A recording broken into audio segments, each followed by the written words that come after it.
देख रहे हैं VS नेशन, आपका अपना हिंदी न्यूज चैनल।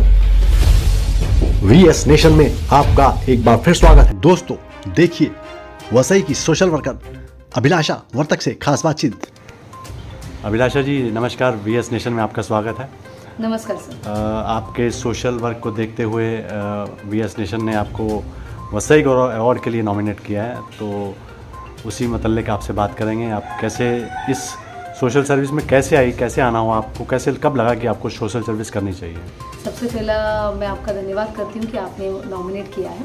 अब रही बात सोशल वर्क की ना, तो मुझे ऐसा लगता है कि हर एक इंसान ये सोसाइटी को उनका देना है कि अगर हम लोग as a human being birth करते हैं तो हमारी रिस्पॉन्सिबिलिटी इतनी नहीं है कि मेरा कैसे होगा। अगर आपका हो रहा है तो बाकी सबका भी होना चाहिए। अब जैसे ही मेरा बचपन गया है तो बचपन में हम लोग बहुत ही ज़रा पुअर फैमिली के थे, तो थोड़ा तभी मैंने देखा था कि खाना लाइफ का कितना इम्पोर्टेंट चीज़ होता है। तो ऐसे मेरे जैसे बहुत सारे लोग होंगे कि जिनको खाना मिलता नहीं होगा बराबर से, बट मेरे मॉम डैड को बहुत ज़्यादा स्ट्रगल मैंने देखा है। तभी मैंने सोचा था कि नई लाइफ में मुझे लोगों को हेल्प करना है, और उस हिसाब से मैं बचपन से थोड़े थोड़े लोगों को हेल्प करती थी। पर बाद में जब मुझे ऐसा लगा कि नहीं, मेरा कैपेसिटी है कि मैं सिर्फ 10 लोगों की हेल्प नहीं तो मैं 10,000 लोगों की हेल्प कर सकती हूँ, तब जाके मैंने मेरा फाउंडेशन स्टार्ट किया, वर्तक वेलफेयर फाउंडेशन। तो किस तरह मतलब लोगों के पास कैसे पहुँचती हैं? हम लोग क्या करते हैं ना कि हमारी टीम है अलग अलग एरिया में, उसमें जब भी अगर किसी के घर पे कुछ फंक्शन रहेगा, कुछ शादी है, बर्थडे या कुछ भी है, तो वो हमें डोनेट करते हैं, और कभी फूड आइटम डोनेट करते हैं। तो हम लोग क्या करते हैं कि हर एक गरीब पाड़ा में जाके फूड डोनेट करते हैं, उनको कपड़ा डोनेट करते हैं, एज वेल एज अगर किसी के पास फंक्शन रहेगा और उनका खाना अगर बच गया रहेगा तो वो खाना भी हम लोग गरीब लोगों तक पहुँचाते हैं। तो ऐसे हम लोग शाहपुर गए हैं, चिंचोटी कामन गए हैं, नागलापाड़ा गए हम लोग, वसई गए हैं, नाला सोपारा गए। ऐसे जहाँ पर भी कोई गरीब पाड़ा है या फिर हमें फ़ोन आता है कि यहाँ पर इनको खाने का तकलीफ़ है, खाना नहीं मिल रहा है, उस जगह पे भी हमारा फाउंडेशन पहुँच जाता है। और अभी फ्यूचर की क्या क्या योजना है, किस तरह आप क्या क्या काम करना चाहते हैं? मेरा ऐसा प्लानिंग है कि यहाँ पर कोई भी पर्सन विदाउट फूड सोना नहीं चाहिए, क्योंकि फूड, क्लोथ एंड शेल्टर ये बहुत तीनों बेसिक नीड है। रोटी कपड़ा और मकान। रोटी कपड़ा और मकान, और ये रोटी कपड़ा और मकान पहले से चल के आ रहा है, अभी भी वैसा ही है। कभी कभी मुझे समझ में नहीं आता है कि एक्चुअल में डेवलपमेंट हुआ है क्या, बिकॉज जिस एरिया में मैं जाती हूँ उस एरिया में मुझे कभी डेवलपमेंट ज़्यादा दिखता नहीं है। वहाँ के जो लोग हैं ना, वो आज के दिन के लिए कमाते हैं। यानी अगर कोई मजदूर है जो 100 रुपया मिलता है, 150 या ज़्यादा से ज़्यादा 200 रुपये मिलता है, वो उस दिन के लिए है।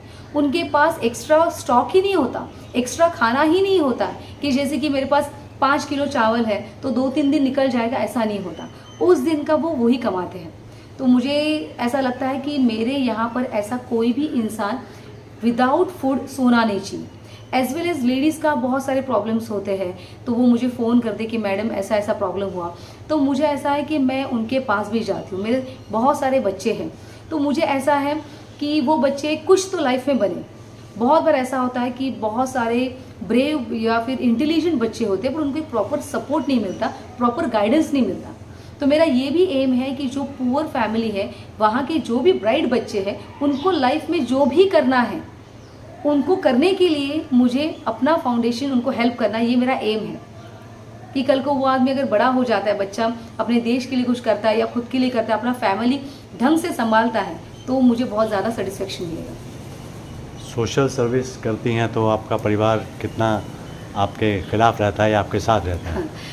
सोशल सर्विस करते समय ऐसा है ना कि बहुत बार ऐसा होता है कि हम लोग को हमारा सोचना चाहिए, दूसरों का क्या रखा है, दूसरों का सोच के अपने को क्या मिलता है। खाली फुकट लोगों के तकलीफ आते हैं, ऐसा होता था जब स्टार्टिंग में मैं करती थी, या फिर किसी का प्रॉब्लम में लेती थी, या फिर मुझे फ़ोन आते थे। मेरा एक ऐसा है कि अगर जहाँ पर भी मुझे गलत दिखा और एक्चुअल में वो गलत है, तो मैं वो स्टैंड लेती हूँ। क्योंकि ऐसा होता है ना, बहुत बार ऐसा होता है कि स्टैंड लेने के लिए भी बड़े बड़े लोग थोड़ा कतराते हैं, अपने को क्या करना है।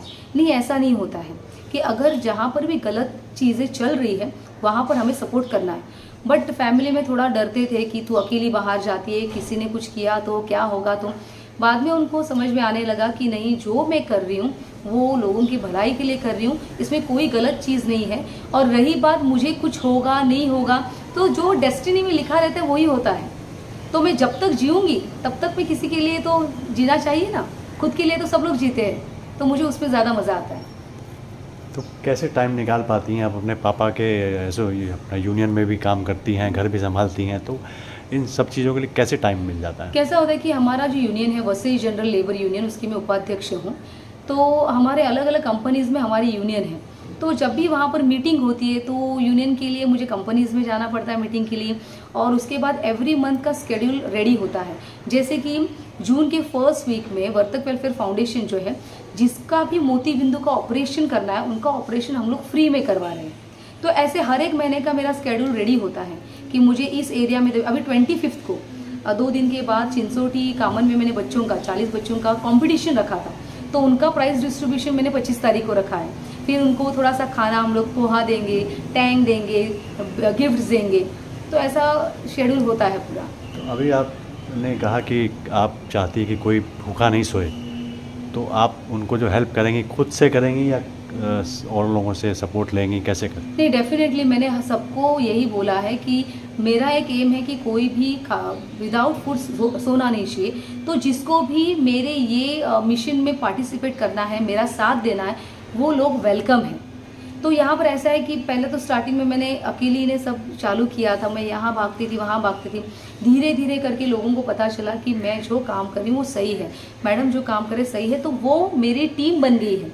तो मेरी टीम वैसे गांव में है, पापड़ी में है, चिंसोटी कामन में है, नागलापाड़ा में है, अरनाला में, शाहपुर में है, फिर भिवंडी में है।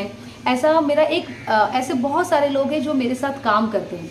तो जब भी मुझे किसी भी एरिया में जाना होता है तो मैं मेरे टीम मेंबर को बोलती हूँ कि आज अपना ये काम है, उस एरिया के लोगों को आप जमा करना या उनको बता देना, और फिर मैं यहाँ से जाती हूँ।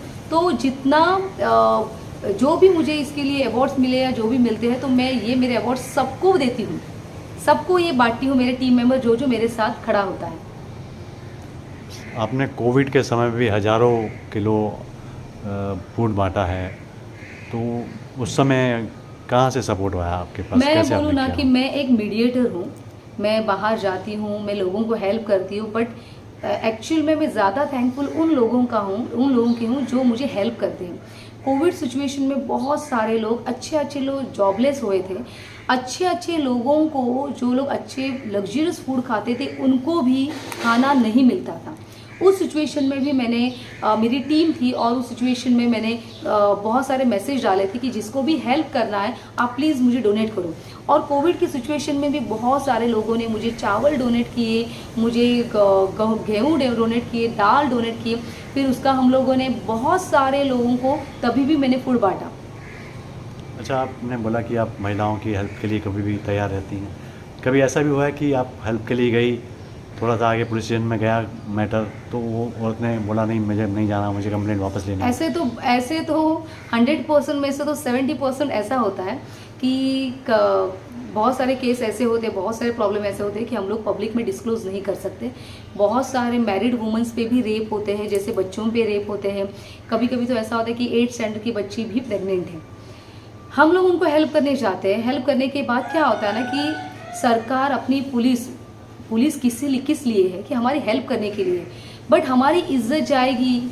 मेरी 8th स्टैंडर्ड की बच्ची प्रेग्नेंट है, ये पुलिस को पता चलेगा तो पुलिस बाहर सबको पता चलेगा, तो मेरी बेटी का फ्यूचर खराब हो जाएगा। अरे बट जिसने आपके बेटी का फ्यूचर खराब किया वो तो अच्छे से घूम रहा है, उसको तो पनिशमेंट मिलनी चाहिए। तो आप एज अ पेरेंट उसको न्याय नहीं दे पाए तो दुनिया क्या देगी? तो लास्ट मोमेंट में ऐसा होता है कि मुझे बहुत एक्सप्लेन करना पड़ता है कि नहीं आप चलो, फिर भी नहीं हो जाते। मैडम आप यहाँ से जाना, ये हम लोग का मामला है, हम लोग देख लेंगे। ऐसा भी बहुत बार हुआ है। तो ऐसा होता तो क्या फील होता है कि आपको? बहुत ज़्यादा बुरा लगता है कि मैं बाइक पे इतना दूर जाती हूँ, इनसे बात करती हूँ, कभी कभी तो एक गिलास पानी नहीं मिलता है, वो ही बुलाते हैं मुझे हेल्प करने के लिए, वो ही बुलाते हैं। बट उनका ऐसा होता है ना कि आप ऐसा हेल्प करो कि हमारे घर के बाहर वो चीज़ किसी और को पता नहीं चलनी चाहिए। भाई जादू तो नहीं कर सकते, कोई भी न्याय के लिए आपको लड़ना पड़ता है, और लड़ने के बाद भी कभी कभी ऐसा होता है ना कि सपोर्ट नहीं मिलता है, फिर भी आपको लड़ना पड़ता है आपके हक के लिए। अगर आप नहीं लड़ोगे तो मैं क्या कर सकती हूँ? अगर मुझे आपको हेल्प करना है तो आपको भी आपका हेल्प पहला करना है। तो ऐसे बहुत होता है, पर कोई 25% होते हैं जिनसे बात करने के बाद वो बोलते कि नहीं मैडम आप जो बोलोगे वो करेंगे, वैसा करेंगे, तो फिर आगे हम लोग लेके जाते हैं। बहुत बहुत धन्यवाद, आपने VS नेशन से बात की और फिर आगे आपकी योजनाओं पर, आपके सोशल सर्विस पर फिर कभी दूसरी बार मुलाकात करेंगे और जानेंगे आपकी योजनाओं के बारे में। Thank you so much, thank you so much. हमारी ये रिपोर्ट अच्छी लगी हो तो हमारा चैनल सब्सक्राइब करें, लाइक करें, शेयर करें और बेल आइकन दबाना ना भूलें।